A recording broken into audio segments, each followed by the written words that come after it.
ശ്രീരാഗിന്റെ പാട്ട് കേട്ടപ്പോഴത്തേക്ക് ഇപ്പോൾ സത്യം പറഞ്ഞാൽ ഈ മലയാളികളൊക്കെ ഈ കളങ്കാവൽ മൂവിലത്തെ സോങ്സ് ഇറങ്ങിയപ്പോഴത്തേക്കും എല്ലാവരും ആദ്യം പോയി തപ്പിയത് ഇളയരാജ സോങ്സാണ്.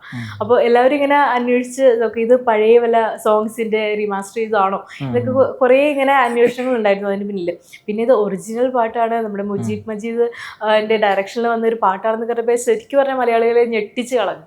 അപ്പോൾ എല്ലാവരും പറയുന്ന ഒരു കോമൻസ് എന്താണെന്ന് വെച്ചാൽ ഈ SPB ഇളയരാജ കോമ്പിനേഷൻ പിന്നെയും വന്നു ആ ഒരു ഇതാണ്. കാരണം ശ്രീരാഗിന്റെ വോയിസിന് ഒരു SPB വോയിസിനായിട്ടുള്ള ഒരു റെഫറൻസ് ഉണ്ട്. അപ്പോൾ അങ്ങനെ ചില കമന്റ്സ് ഒക്കെ കണ്ടിരുന്നു. എന്താണ് അങ്ങനെ കണ്ടപ്പോഴത്തേക്കും? അങ്ങനെ കേട്ടു. പക്ഷെ അല്ലെ SPB സാർ ഇളയരാജ ആകുമ്പോൾ അത് വേറൊരു പരിപാടിയാണ്. അത് അങ്ങനെയൊക്കെ എടുക്കാവുള്ളൂ കുറെ. അത് അല്ല വലിയ ലെജൻസ് എന്നുള്ള രീതിയിലുള്ള ആ പാട്ടായിട്ട് തന്നെ അത് അങ്ങനെ വേറൊരു സ്ഥലത്താണ് അത് നിൽക്കുന്നത്. അപ്പൊ അതിങ്ങനെ നമുക്ക് അങ്ങനെ ഒരു സമയത്ത് ഓരോ കമന്റ്സ് ഇങ്ങനെ വരുമല്ലോ തോന്നുന്നത്.